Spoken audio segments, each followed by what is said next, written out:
ఇప్పుడు ఇంటర్వ్యూలోని ఎంత పెద్ద జర్నలిస్ట్ అయినా నీరజ్ గారు విన్నవో లేకపోతే వినిపించినవో లేకపోతే ఎక్కడో చదివినవో లేదా సొంతంగా వచ్చే ఆలోచనలో స్ఫురించిన ఆలోచనలో అడుగుతారు ఇంటర్వ్యూ. అవును. అవును.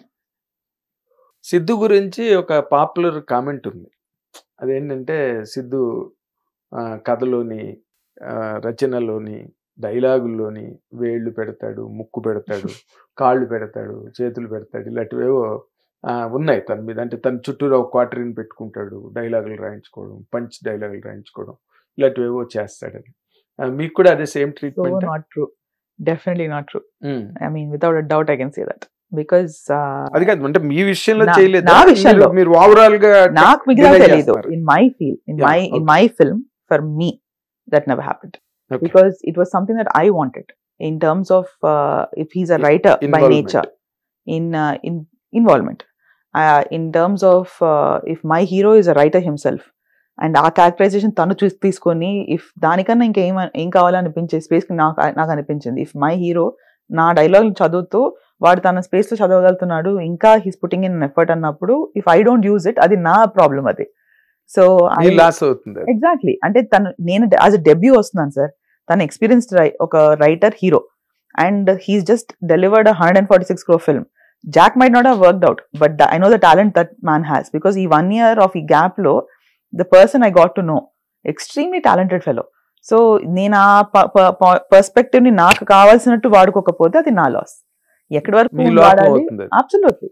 అది నేను ఎంతవరకు దాన్ని మా సినిమా ఏది చేసినా నేను కానీ సిద్ధు కానీ is tomorrow for the film. Exactly. So there is nothing beyond that. And it was a very collaborative effort. ఇప్పుడు ఆ వరుణ్ అనే వాడిని తీసుకెళ్లి he was like what if you read it like this, ఇలా చెప్తే do think it will work out. So it was always like that. And కూర్చొని ఆ dialogue చదువుతూ సార్ ఇప్పుడు మనం ఒక డైలాగ్ చెప్పండి, సిద్ధు 10 డైలాగ్ చెప్తాడు సార్. అంటే he's like that fast he is. So అది బాగుంది, ఉండు దాన్ని పెట్టి దాన్ని ఇంకేమైనా డెవలప్ చేసి మేము it became like that. Chatter box లా చెప్పేస్తాడు. చాట్ జీపీటీ చెప్పేస్తాడు. అసలు ఆ టాలెంట్ వేరు సార్.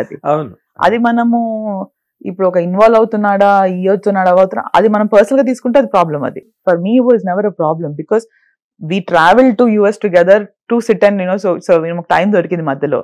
వీ హ్యాడ్ వేరే పని ఉంటే అక్కడ వెళ్ళి వి జస్ట్ సాట్ ఒక 10 days తీసుకున్నాము. We went through the entire script. ఇంకేమేమి చేయొచ్చు దానికి ఆలోచించుకున్నాము. We are always hanging out together. తను ఇంటికి వస్తుంటాడు, నేను వాళ్ళ ఇంటికి వెళ్తుంటాను. And it's always it's gone in a very collaborative effort.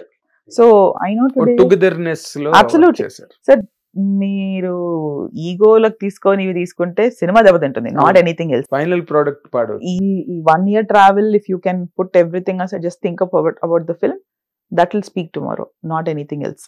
Exactly. అంటే మీరు ఇందాకలో 1-2 సార్లు టిల్లు స్క్వేర్